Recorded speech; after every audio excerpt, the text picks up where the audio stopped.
Carlos había llevado a los niños a la guardería y dándose cuenta de que se había olvidado el teléfono en casa, volvió a ella para recogerlo.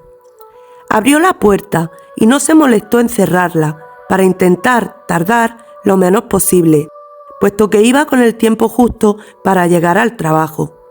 Cogió el móvil que estaba encima de la mesa del comedor y se dispuso a salir cuando escuchó de nuevo esos extraños crujidos. Clac, clac, clac.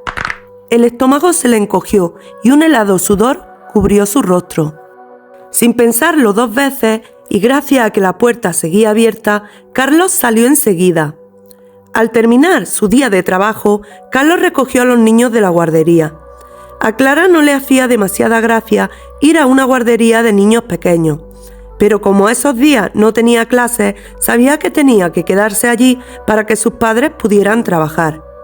Cuando Carlos se dispuso a abrir la puerta, un escalofrío le recorrió el cuerpo, pero hizo de tripas corazón y decidió no darle importancia a esos espeluznantes crujidos. Mientras hacía la cena y después de haberles dado la merienda y duchado a su hijo, escuchó la voz de Clara. ¿Papá? Dime, Clara. ¿Puedo subir a mi habitación para ver la tele? Clara se dirigió a su padre con una cara de pena que quitaba el hipo. Puedes verla aquí con tu hermano. Pero es que Aarón no me deja cambiar de canal. Está viendo unos dibujos para bebés y yo quiero ver otra cosa. A Carlos no le hacía ninguna gracia que la niña estuviera sola en su habitación, pero ante la insistencia de Clara, cedió finalmente. Está bien, pero quiero que dejes la puerta abierta. Pensaba que de ese modo sería mucho más fácil escuchar a la niña si ésta necesitaba algo. Clara subió a su habitación y de inmediato se dio cuenta de que ésta estaba muy fría. ¡Papi! Dime, Clara.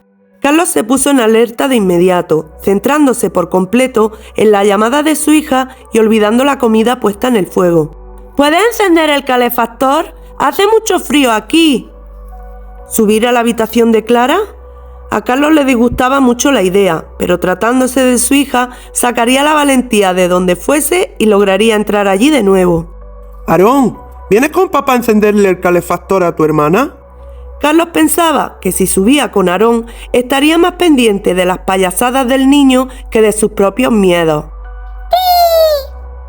Aarón estaba entusiasmado en una serie infantil que le encantaba, pero al escuchar la voz de su padre, contestó con tal vehemencia que hizo que a Carlos se le escapara una sonora carcajada.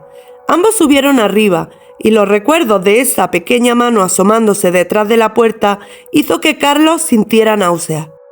Mira, papi, está muy frío, ¿verdad? ¿De verdad no quieres bajarte al comedor con nosotros para ver la tele? Allí se está calentito. Mientras Carlos decía esto, veía cómo Aarón se abalanzaba a la cama de su hermana para empezar a dar saltos. Aarón, para de saltar. Además de romper el colchón, te vas a caer. Parecía que la reprimenda de su padre no hacía mella en la euforia de Aarón, que saltaba cada vez con más fuerza. No, papi, quiero ver la tele aquí, respondió Clara, mirando también los saltos que daba su hermano. Mientras Carlos encendía el calefactor de Clara y lo ponía a una temperatura adecuada, miraba de reojo a Aarón, que parecía divertirse como nunca. Aarón, para allá, por favor. La paciencia de Carlos se estaba agotando. No, papi, a mí no pío también. ¿Qué dices? A Carlos se le escapó la risa de nuevo. El habla de Aarón era tan gracioso. Dice que el niño feo está saltando también. La sonrisa de Carlos desapareció de inmediato. No podía creer lo que Clara estaba diciendo. ¿Qué niño feo? ¿Acaso entiendes a tu hermano? El único niño feo que hay aquí es Aarón. Carlos bromeaba como mecanismo de defensa ante el miedo que empezaba a sentir. No sé, papi, yo no lo veo, pero Aarón juega muchas veces con él. Creo que es su amigo imaginario. Sí, eso debe ser. Vaya imaginación que tenéis los dos. Carlos cogió a Aarón a regañadientes y lo bajó consigo para evitar que siguiera saltando y pudiera hacerse daño. El resto de la noche fue bastante tranquila y cuando Ángela llegó, los niños ya habían cenado y ambos se encontraban acurrucados en el sofá junto a su padre. ¡Hola a todos! Hola, cariño. ¿Te pongo la mesa? Nosotros ya hemos cenado. No te preocupes, he estado picoteando en el restaurante y no tengo hambre. ¿Han cenado bien? dijo Ángela, refiriéndose a los niños que la miraban con dulzura desde el sofá. Sí, bastante bien. ¿Y tu día? ¿Qué tal? Como siempre, la verdad, voy a ducharme y ponerme cómoda.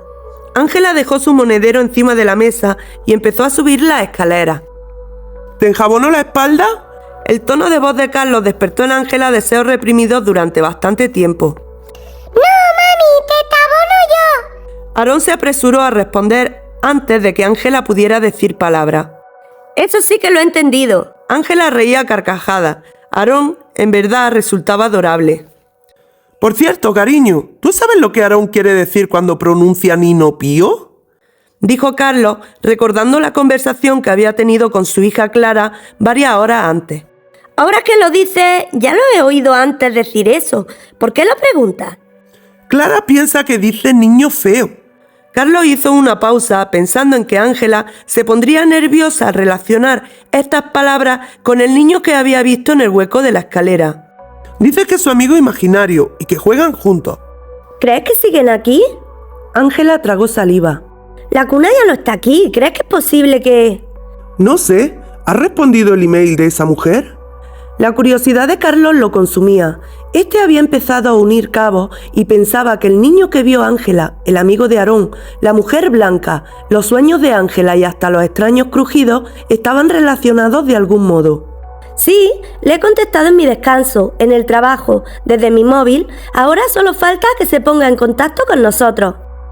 Era sábado y habían pasado varios días desde que Ángela respondiera al email de Isabel. Había esperado con gran impaciencia la llamada al día siguiente de su respuesta, pero al no recibirla, Ángela se había dado por vencida. Ángela se encontraba en el centro comercial haciendo algunas compras cuando a lo lejos reconoció a una mujer a la que acompañaba una pelirroja despampanante. ¿Brigitte? Ángela gritó el nombre de la mujer con toda su fuerza. Hola, Ángela. Brigitte pronunció el nombre de Ángela un poco insegura, pues no recordaba con seguridad el nombre de la hermana de Gracielita. ¿Cómo va todo? Bueno, las cosas están algo más calmadas en casa y creo que ya sé el objeto con el que están vinculadas las entidades que había en mi hogar. La mirada de Ángela se centró en la guapísima pelirroja que estaba delante. Perdona, soy Ángela, la hermana de Graciela. ¿Tú eres? Hola, me llamo Bárbara y soy amiga de tu hermana Graciela y la hija de Brigitte. Encantada. Bárbara estiró la mano para saludar a Ángela formalmente y al tocarla dio un gran respingo. Lo siento, dijo Bárbara, algo avergonzada ante su reacción. No pasa nada, yo también lo he notado. Ha debido ser electricidad estática o algo así, ¿verdad? Supongo que sí, contestó Bárbara, no muy segura de lo que estaba diciendo. Entonces, ¿ya sabes cuál ha sido el objeto desencadenante? Interrumpió Brigitte, dándose cuenta de la incomodidad que sentía Bárbara cuando hablaba con Ángela. Sí, una cuna muy vieja que compré por internet. La efusividad en las palabras de Ángela era palpable, pues estaba muy orgullosa de haber descifrado el enigma. ¿Sabe algo de esa cuna, su historia? Brigitte también creía que ese objeto podría ser el que estuviera ligado a esa alma en pena. Esos objetos producían sentimientos muy fuertes a las personas que lo utilizaban, aunque estos sentimientos en su mayoría debían ser de dicha y amor, sobre todo para una madre. Además, si esa cuna era de hierro, los sentimientos ligados a ella quedarían pegados a esta como si de un imán se tratase. En realidad estoy intentando ponerme en contacto con la dueña. Espero su llamada en breve para poder recabar alguna información. Los ojos de Ángela no dejaban de mirar a Bárbara. Era tan guapa y al parecer ella no parecía darse cuenta, pues se mostraba más como una chica introvertida, algo que no cuadraba para nada con su sensual aspecto. Me gustaría mucho que me mantuvieran informada. Si te parece bien, ¿estás de acuerdo? Sí, claro, cómo no. Muchísimas gracias, Brigitte.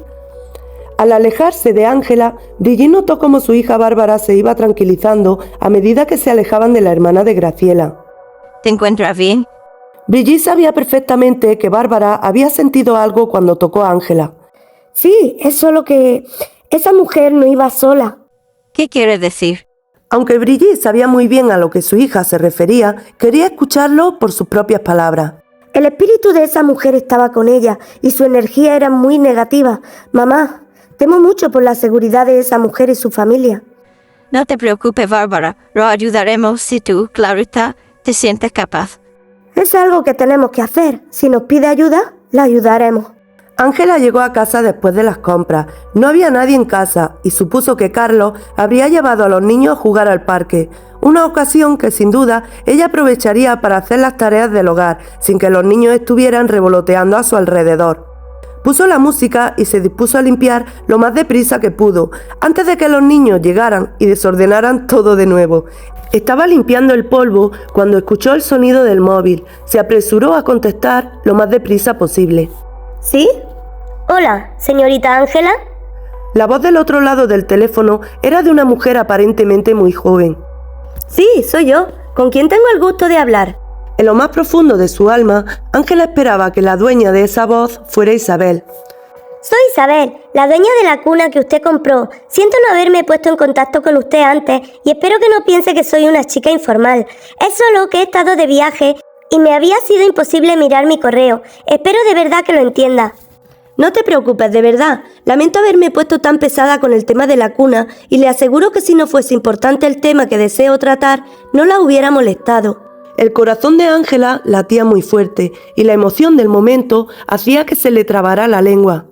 Yo no sé mucho de la cuna y si no recuerdo mal, en uno de sus muchos correos...